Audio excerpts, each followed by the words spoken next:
Hey everybody, thanks for being with me again. This week we're going to look at the 4-foot obstruction rule as found in NFPA 13 and how it applies to overhead doors.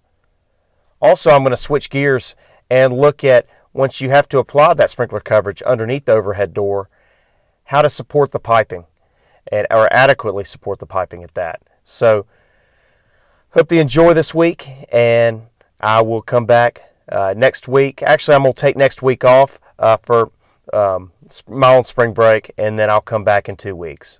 We'll talk soon. As we know, fire sprinklers are required under fixed obstructions over 4 foot in width.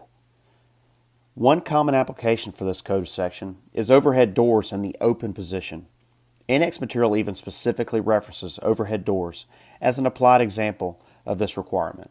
And when I reference annex material, that's annex material in NFPA 13. So you might ask, how do we apply this 4-foot obstruction rule to overhead doors? If the overhead door doesn't create an obstruction over 4 feet in width, then a sprinkler is not required to be provided beneath the door. This dimension is typically applied in the horizontal dimension only. Note that sprinklers can be avoided beneath overhead doors when the door assembly doesn't create a 4-foot horizontal obstruction.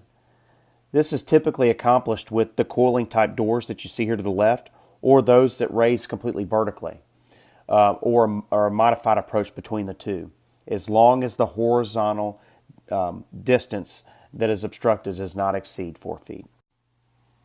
Next, let's talk briefly about hanger and support challenges when protecting under overhead doors.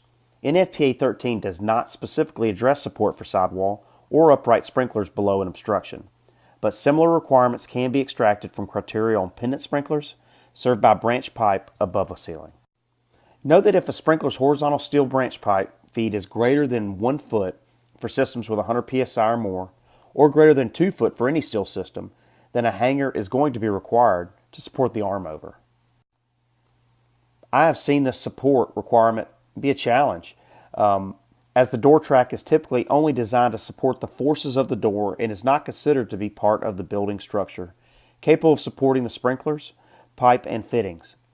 While it's very common for installers to attach the hanger to the door track, many see this as a violation of the hanging rules of NFPA 13. I do also. I hope that you all enjoyed this brief presentation on fire sprinkler coverage underneath overhead doors. I hope that you all have a great week and look forward to coming back next week with something different. We'll talk soon.